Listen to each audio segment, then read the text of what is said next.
दोस्तों स्वागत है आपका हमारे 18 जनवरी के एपिसोड में। Today's first news is from automobile sector.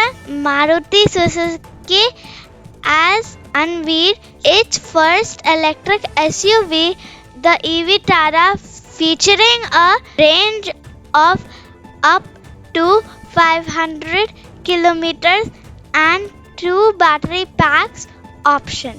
Its key features are as followed: two battery packs option, 49 kWh and 61 kWh, range up to 500 km on a full charge. Safety: 7 airbags including an additional airbag under the driver's seat. Advanced driver assistance system ADAS Level 2 functionality, additional features: 360-degree camera and electronic parking brake.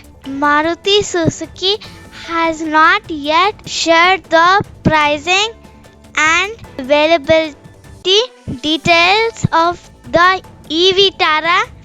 This SUV is expected to be available in the Indian market in the coming months.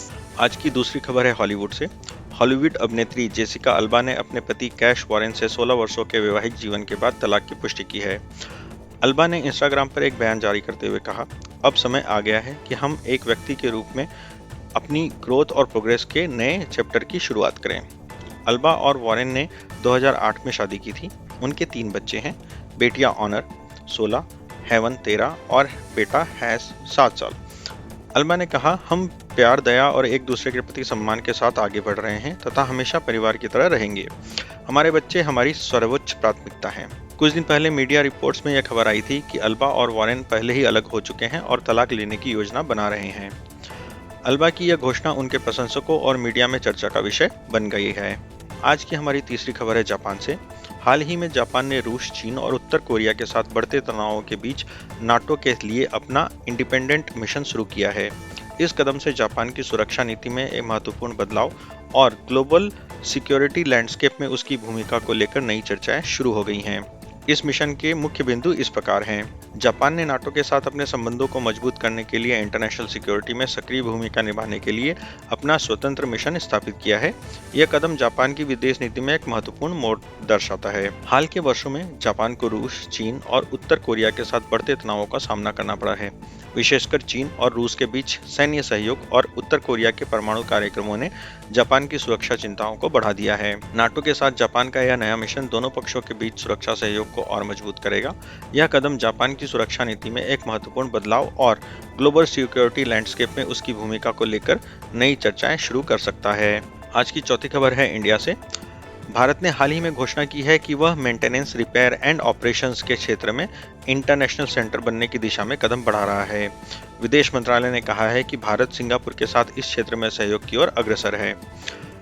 इस प्रक्रिया के मुख्य बिंदु हैं: विदेश मंत्रालय के अनुसार भारत एमआरओ क्षेत्र में अपनी क्षमताओं को बढ़ाकर इंटरनेशनल स्तर पर एक प्रमुख केंद्र बनने की योजना बना रहा है।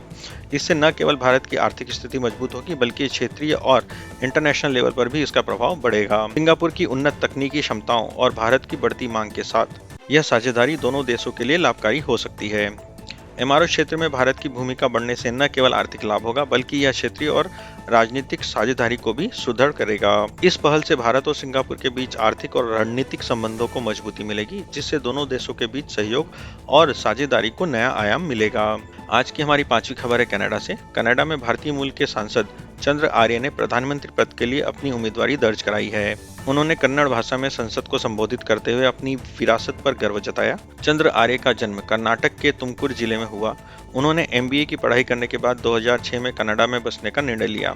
2015 से वे नेपियन के से सांसद हैं और हिंदू समुदाय के मुखर समर्थक रहे हैं। हाल ही में उन्होंने खालिस्तान समर्थक गतिविधियों की आलोचना की है। चंद्र आर्य ने सोशल मीडिया पर प्रधानमंत्री पद के लिए अपनी उम्मीदवारी की घोषणा करते हुए कहा, हमारे देश को संरचनात्मक चुनौतियों का सामना करना पड़ रहा है, जिसके लिए ठोस समाधान की आवश्यकता है। हमें अपने बच्चों और भावी पीढ़ी की समृद्धि सुनिश्चित करने के लिए साहसिक राजनीतिक निर्णय लेने होंगे। उनकी उम्मीदवारी कनाडा की राजनीति में एक महत्वपूर्ण मोड़ है और यह भारतीय समुदाय के लिए गर्व का विषय है। आज की हमारी छठी खबर है इजराइल से। इजराइल और हमास के बीच हाल ही में हुए युद्ध विराम समझौते के तहत दोनों पक्षों ने बंधकों की रिहाई और संघर्ष विराम पर सहमति जताई है। कतर, मिस्र और संयुक्त राष्ट्र अमेरिका ने इस समझौते की पुष्टि की है। इस समझौते के बाद इजराइल और हमास के बीच बंधकों की रिहाई की प्रक्रिया शुरू हो गई है। इजरायली प्रधानमंत्री बेंजामिन नेतन्याहू ने स्वयं इस युद्ध विराम की घोषणा की है। इस समझौते पर हस्ताक्षर कतर की राजधानी दोहा में हुए, जहां इजराइल और हमास के प्रतिनिधियों ने बंधकों की सुरक्षित रिहाई और युद्ध विराम पर सहमति जताई। रूस ने इस समझौते पर अपनी प्रतिक्रिया व्यक्त करते हुए कहा है कि यह समझौता स्थायी युद्ध विराम में बदल सकता है, जिससे क्षेत्र में शांति की संभावना बढ़ जाती है। इस समझौते के बाद इजराइल और हमास के बीच तनाव में कमी आने की उम्मीद जताई जा रही है, लेकिन गाजा में इजरायली हमलों के जारी रहने से स्थिति अभी भी संवेदनशील बनी हुई है। तो दोस्तों, देश और दुनिया की ऐसी ही खबरों के लिए बने रहिए हमारे साथ। नमस्कार।